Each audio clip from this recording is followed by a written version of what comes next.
बांझपन की क्या बहुत बड़ी वजह रसोली है? जी बिल्कुल भी नहीं, इसके लिए मैं आपको, क्योंकि आपने क्योंकि बड़ी पे फोकस किया है। बहुत बड़ी वजह ये तो जब आती है हाँ जी। रसोली, मैं ये तो औरत बांझ होगी, मैं दूसरी शादी करूं। नहीं, बिल्कुल भी नहीं। ये बहुत गलत कॉन्सेप्ट है, बिल्कुल मिथ है ये ना, कि अगर किसी फीमेल की रसोली डायग्नोज हो गई है तो इनको तो सारी ज़िंदगी हमल ही नहीं होना। ऐसा कुछ भी नहीं है। मैंने पहले भी अभी आपको डिस्क्राइब किया है कि इसका हार्मोनली साइड इफ़ेक्ट तो कोई नहीं है, कि पेशेंट के हार्मोन ही नहीं बन रहे, उसकी माहवारी ख़राब है। सिर्फ इसका जो इनफर्टिलिटी कॉज होती है फाइब्राइड की वजह से, वो जस्ट इसी वजह से है कि जिसकी वजह से वो ऑब्स्ट्रक्शन कर रही है, रिकावट कर रही है ठीक है। जरासीम को ऊपर तक पहुंचने में। तो अगर तो पॉसिबल है सर्जरी, जिसकी वजह से हमें लगता है कि फाइब्राइड इस साइज़ का है कि उसको किसी भी सर्जिकल प्रोसीजर से हम निकाल देंगे और बच्चेदानी डैमेज नहीं होगी, तो वो सर्जरी करवाने के बाद पेशेंट कंसीव कर सकती हैं। ठीक है। और वो सर्जरी कोई इतनी लीथल सर्जरी नहीं है कि हम कहें कि पेशेंट सर्जरी के बाद ही कोई पता नहीं मसला हो जाएगा।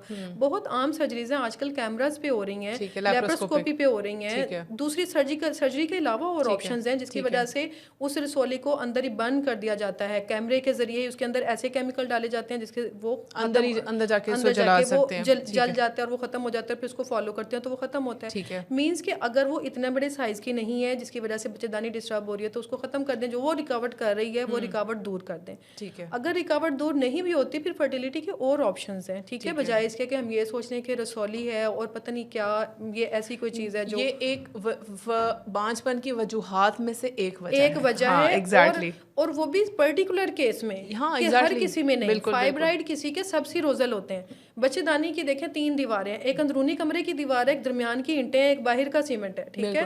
तो अगर बाहर वाले सीमेंट में जो बच्चेदानी के ऊपर कुछ भी नहीं कर रही, ना उसकी अंदरूनी दीवारों को कवर कर रही है, ना बैरूनी प्रेशर कर रही है, तो उसमें बाजुकात कोई वो फर्टिलिटी इनफर्टिलिटी नहीं कर रही होती। आप दूसरा रीज़न रूल आउट करें, मेल अपनी रिपोर्ट खुद करवाएं। हो सकता है कि वो बचना चाह रहे हो कि भी फीमेल का कॉज मिल गया तो मेरा तो कॉज है ही नहीं। ठीक है ना, वो भागना चाह रहे हो। तो बाकी यही वाली बात है कि आपको इसमें हमेशा इनफर्टिलिटी का कॉज फाइब्राइड नहीं है। अगर आपके स्कैन, पेल्विक स्कैन तो करना ही है गायनेकोलॉजिस्ट ने, अगर आप फर्टिलिटी के वर्कअप के लिए गई हैं तो वो एक इंसिडेंटल फाइंडिंग हो सकती है आपको कभी उससे कोई सिम्टम्स ही नहीं हुए। वो अक्सर पड़ी रहती है, बिनाइन किस्म की पड़ी रहती है और इत्तेफाक से इंसिडेंटल नजर आएंगे। तो अगर आपको इंसिडेंटल आज तक आपको कोई कंप्लेन नहीं हुई, इसका मतलब ये है कि ना वो आपको प्रेशर सिम्टम कर रही है, ना वो आपको मेंसेस ज्यादा लेके आ रही है, ना फिर वो कहीं रिकवर कर रही है। ठीक है। अगर अब तक वो इस हद तक आपकी शादी हो गई है और आपको अभी तक कोई अलामत नहीं हुई, सिर्फ आप एक गायनेकोलॉजिस्ट से स्कैन कराने गई और उसने आपको रसौली बता दी है, तो वो रसौली आपके लिए कैसे डेंजरस हो सकती है, ये आपको खुद सोचना है। और अच्छी बात यह है कि वो काबिल इलाज है। ठीक है, वो नजर आ जाती है और इसकी तशखीस अल्ट्रासाउंड की जाती है और वो भी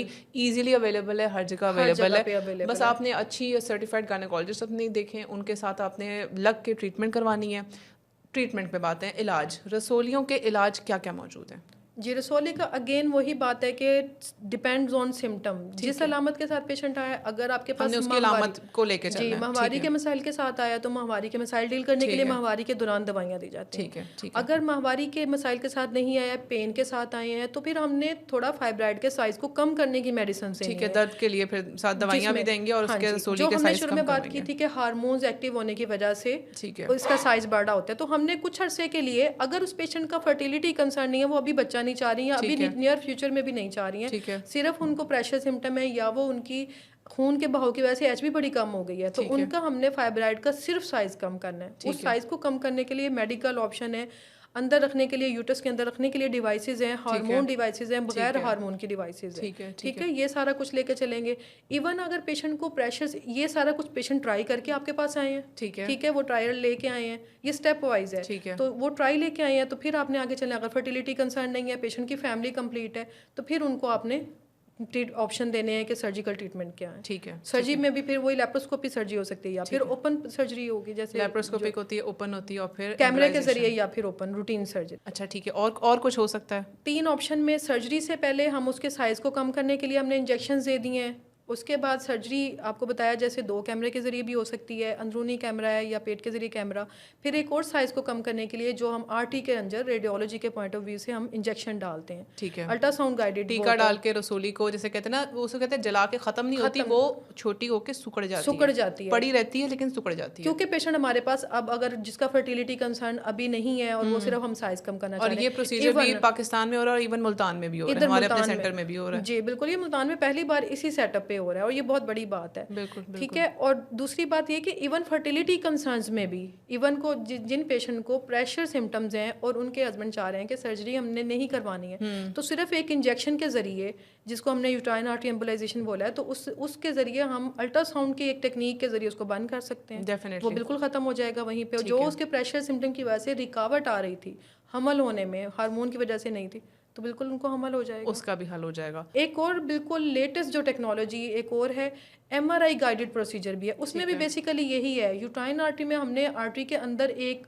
ऐसा मटेरियल डाल के उसको बंद करना होता है, और MRI में हमने अल्ट्रासाउंड की एक ख़ास टेक्निक के ज़रिए MRI और अल्ट्रासाउंड दोनों मशीनों को यूज़ करके हमने उसको बंद करना है। ठीक है, तो ये वो जदीद इलाज हैं जो कि नियर फ्यूचर में हमारे पास अवेलेबल होंगे। डेफिनेटली। और जब भी आपको फैमिली में या आपकी किसी दोस्त है भाव को रसोलियों का मसला है, तो वो चीज़ काबिल इलाज है। उनको वक्ती गायनेकोलॉजिस्ट के पास जाके ट्रीट करवाएं, ताकि आपके सिम्टम्स जो भी आपको तकलीफ़ दे रहे हैं वो रिलीफ हो।